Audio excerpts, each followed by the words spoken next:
I love horror. Films, TV shows, books, but if you ask me, nothing quite beats the true terror of a horror video game. And there's been no shortage of greats over the years, from the original Alone in the Dark, Silent Hill, all the way through to games like Amnesia and the Dead Space series. Every Halloween, I dive into Steam and look for a new game to scare me senseless. But this year, I noticed something a little strange. When I went under the horror tag on the store and sorted by user reviews to discover the best of the best, I noticed I didn't recognize the majority of the games. Have we discovered a hidden trove of terrifying tales, or are Steam user reviews just rubbish?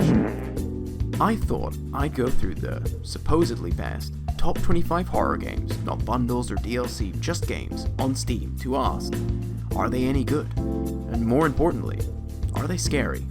Welcome to the Steam 25 Horror.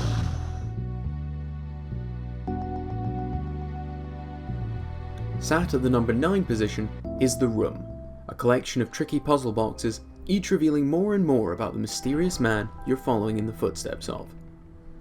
Coming from Resident Evil 2 to The Room might be the biggest leap we've done so far, from action horror blockbuster to micro puzzler. It's a nice change of pace to play a game so different from everything else on the list so far. I mean, the game is just puzzles. In that way, some sections might be a little shorter than usual, but there just isn't much to discuss beyond the puzzles. There's also an odd challenge when it comes to making this video, in that, because the whole game is just puzzles, everything I show on screen is sort of a spoiler.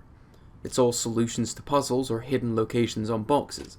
So right up top, I'll give you this. If the idea of solving puzzle boxes sounds fun, the game's £1 on sale, go get it, play it, then get back here. If you need a little more insight and don't mind having a few puzzles solved for you, then stick around.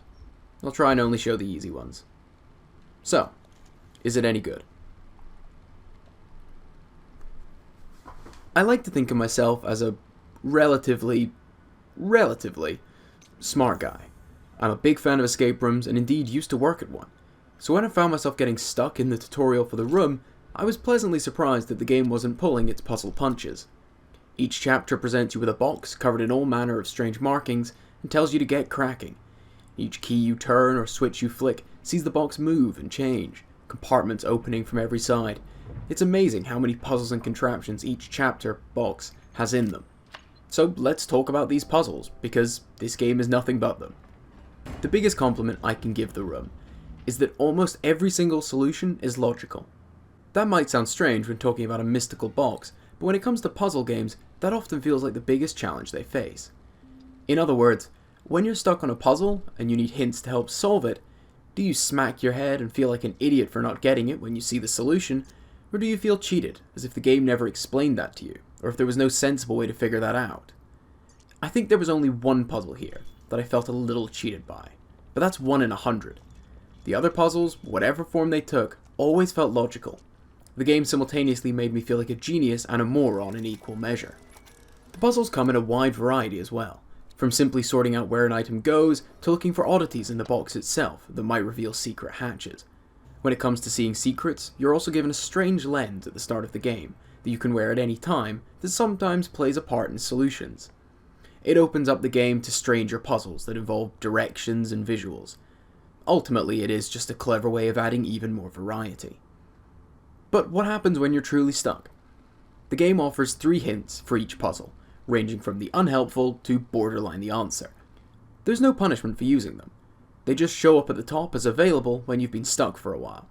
It's a simple but really great solution. The hints aren't forced on you, you can just ignore them if you want, but you also can't just leap to them with every new puzzle, as they unlock with time and clicks. It's a system that wants you to solve the puzzles yourself, but doesn't want you to be stuck on it for ages and get bored. So you have the solution. How are you interacting with the box? Incredibly smoothly. The gameplay here is incredibly polished. Every puzzle is immediately understandable. You know what you can and can't interact with. The game also does very little of the puzzling for you, requiring you to pull handles and turn keys rather than just click them. It drags you in, as you feel much more connected to the box. It's a little extra immersion that really helps draw you in and get you even more excited for every solution. This is a puzzle game, in the truest sense. It's nothing but puzzles. but they're refined, easy to understand, hard to solve. Interacting with the box is intuitive and engaging, and thanks to an effective hint system, you won't get stuck for so long that you lose interest. The game goes above and beyond when it comes to visuals.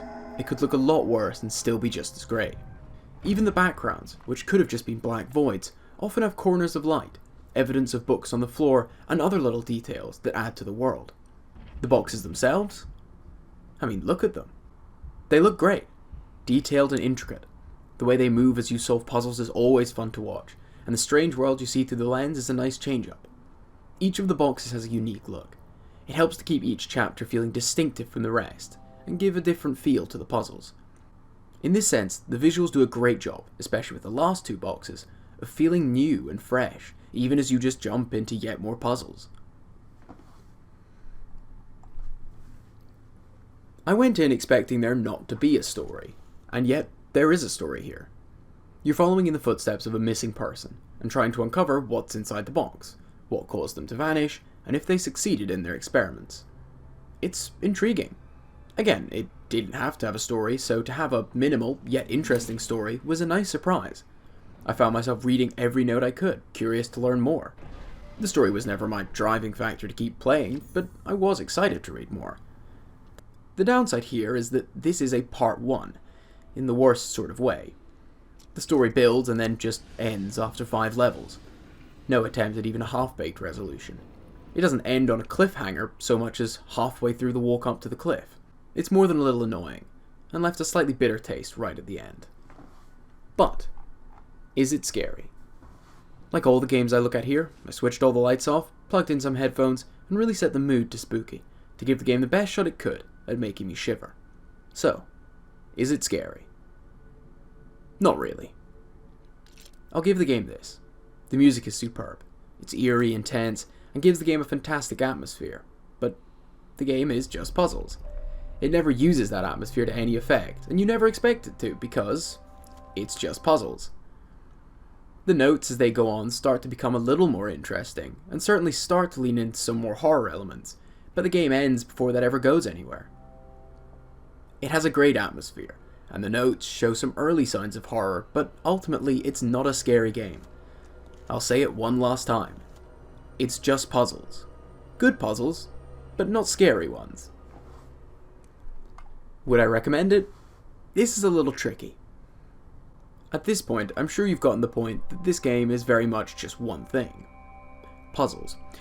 It's a game made specifically for one demographic. If escape rooms and mystery boxes don't interest you, or even if you're indifferent to them, then this is a hard pass. But if, like me, you love the feeling of cracking a code, or staring at small markings on wood looking for abnormalities, then this is very much a recommendation. For £4 or £1 whenever it's on sale, it took me 2 hours to get through, which is great puzzle value for money. While the story ends abruptly, the visuals are lovely and the puzzles satisfying. If you like enigmas, get The Room. Here's where it falls in the ranking table. Thanks for watching. If you enjoyed, be sure to leave a like, a comment, and hey, maybe even subscribe. Hope this has been helpful, and look forward to seeing you next week with the next in the Steam 25 Horror. See you then.